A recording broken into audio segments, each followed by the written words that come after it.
Panibagong araw na naman, panibagong problema, panibagong suliranin na naman ang aking haharapin.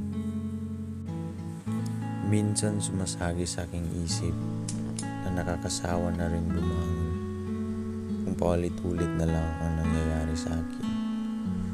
Ngunit sa kabila ng lahat, kailangan pa rin bumangon upang ipagpatuloy ang mga nasimulang plano sa buhay. Pagpatuloy ang pagsisikap at pagtsatsaga upang sa pagdating ng tamang panahon ay matupad ko rin ang aking mga pangarap.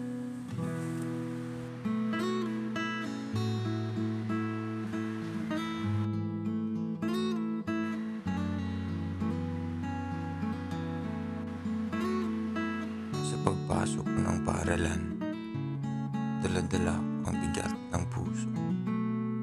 Dala-dala ko ang mga problema. Ngunit sa kabila niyan, hindi pa rin ako susuko.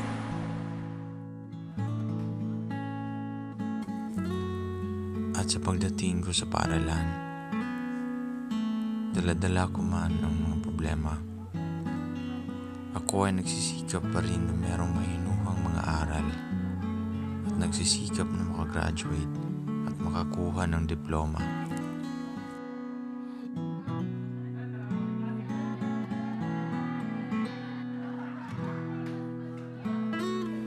May mga kaibigan man akong nagpapasaya sa akin, ngunit minsan dumadalaw pa rin ang kalungkutan.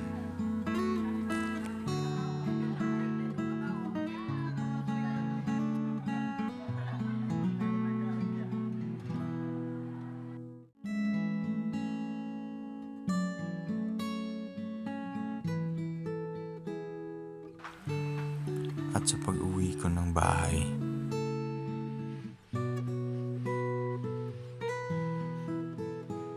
sasalubong na naman ang mga suliranin na pabalik-balik na lang at walang pagbabago.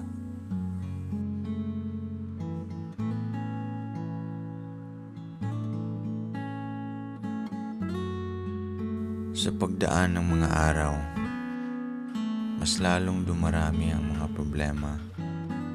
Mas lalong nahihirapan ako sa buhay. Dahil ang buhay ay puno talaga ng problema. Puno ng mga pagsubok.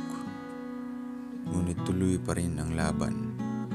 Tuloy pa rin ang buhay. Patuloy lang.